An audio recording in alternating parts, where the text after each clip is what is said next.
you. Well, welcome. Thank you.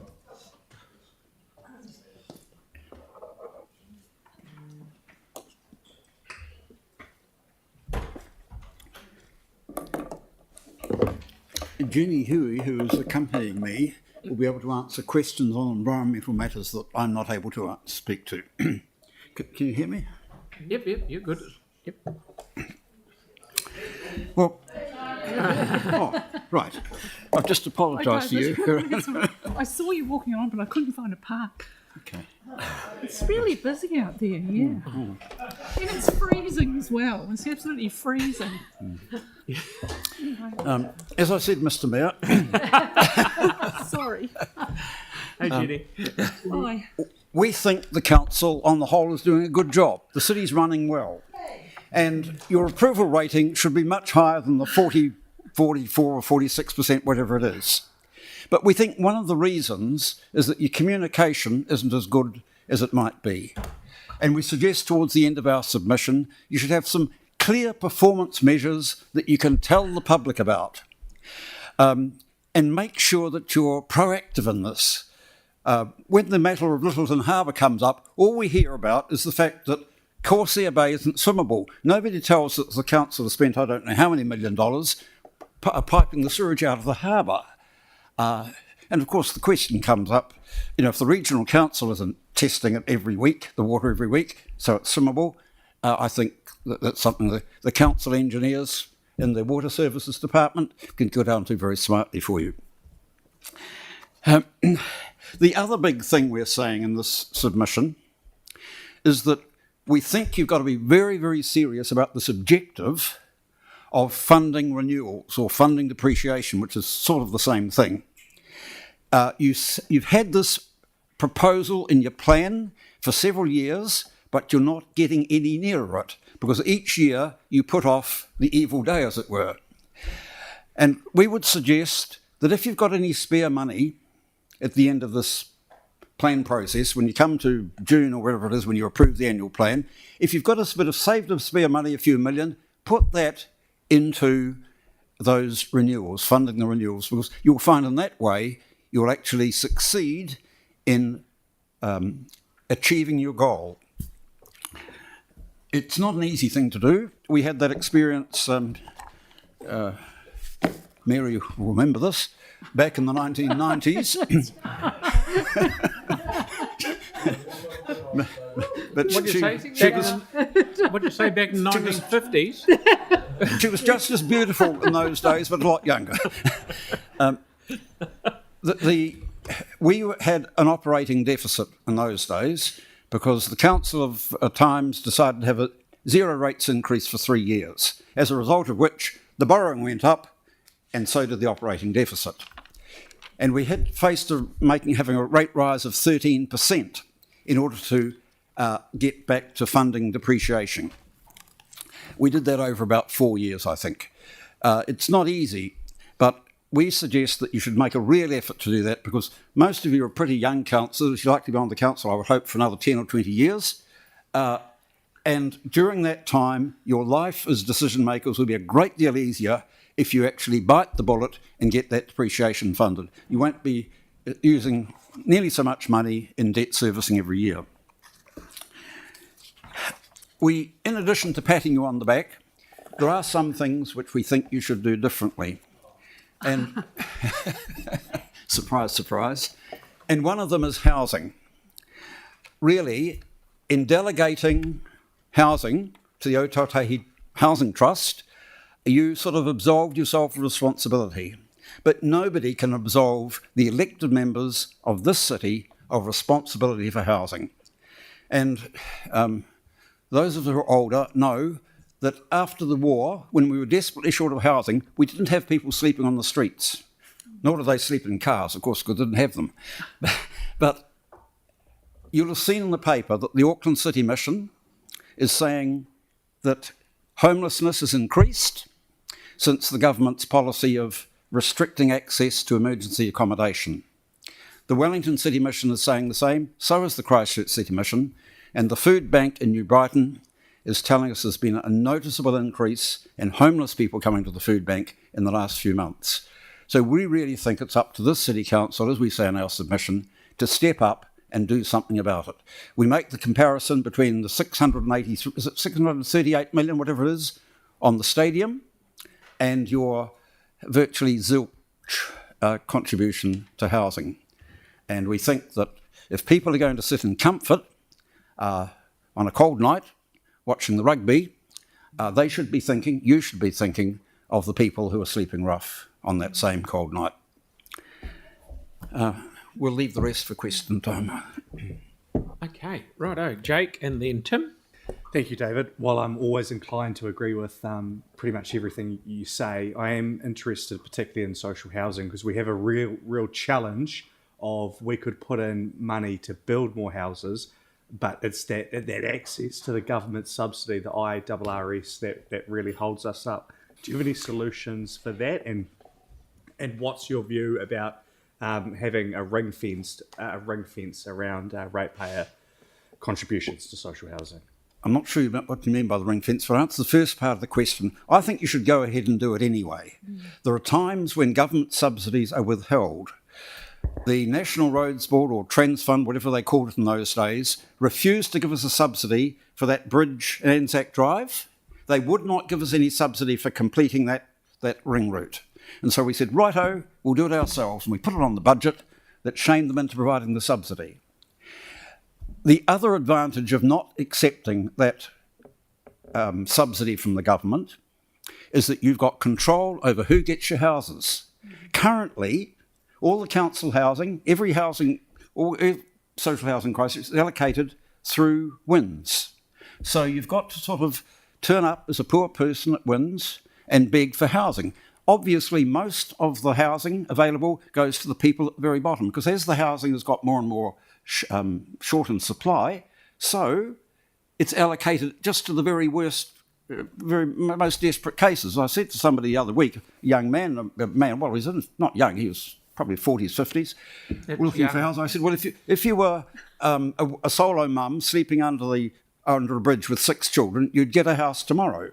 But you're not desperate. So we've got the situation where only people desperate do they get a house. So I think really that the council needs to stand up. The subsidy's not all that great. Don't forget, whenever you let a house, you get some rent for it. Sorry, I didn't understand the bit about... Ring fencing. Yeah. Well, what was going to be talk ring offline. fence? The principle that we don't put OPEX essentially into social housing. No rates impact. Well, yes, it's some sort of invention that this was council policy in the past. Now, it wasn't necessary for us to put money into housing because the government in the early years gave the subsidy, and later we had the income from the existing housing. But there was never any policy not to use rates money, and if rates money is needed, I don't see why it shouldn't. In those days, councils did not fund big stadiums for rugby. Cool. No, you've answered. Nor did they do lots of other things. So you're free to act as you think fit. Absolutely. Thank you. Good answer. No, I've had enough of your questions, Jake. Tim. Yeah.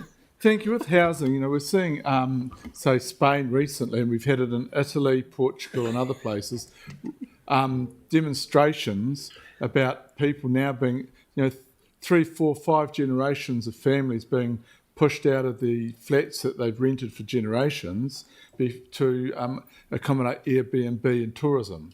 So what are your thoughts? Because we keep building and building, but I think the standards are going down.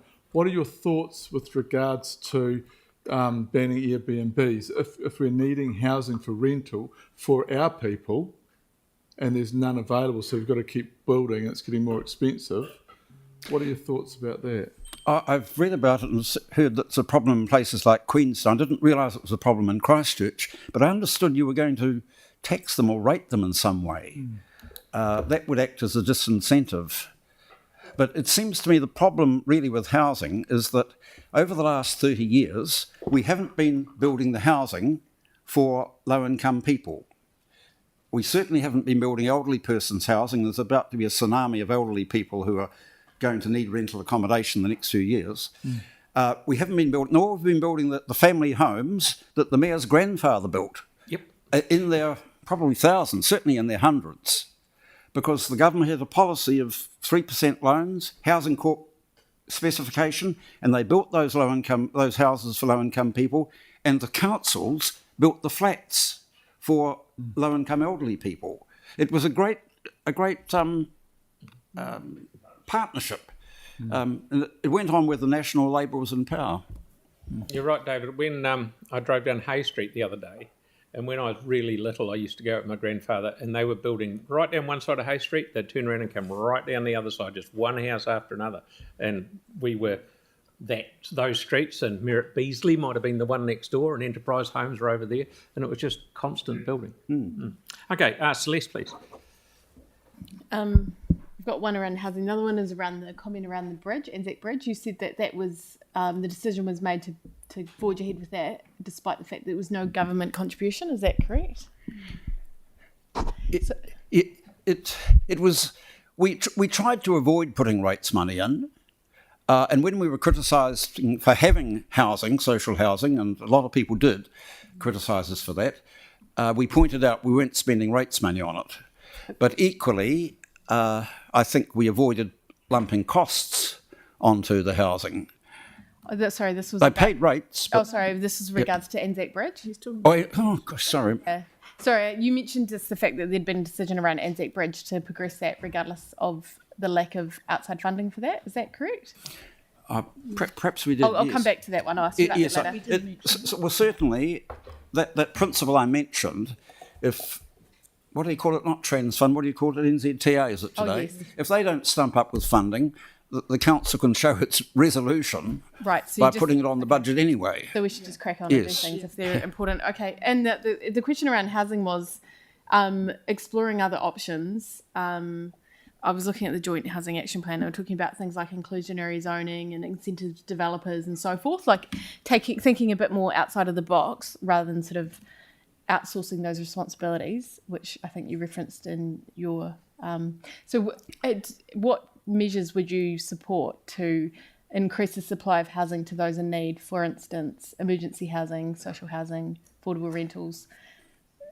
I think emergency housing is hard because it's difficult to manage. I would think there are other agencies that can handle the emergency housing, provided the council becomes involved in providing housing for the people who go into emergency housing to move into. That's where I would see the council's role.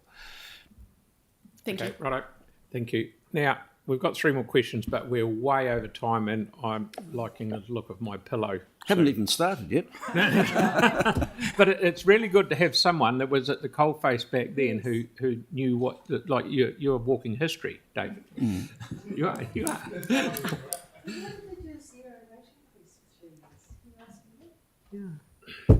Yeah. What was the rationale? This wasn't my question. I had a really good one. What was the rationale for the zero rate increase for 3 years? Whose idea was that? That I hope it wasn't yours.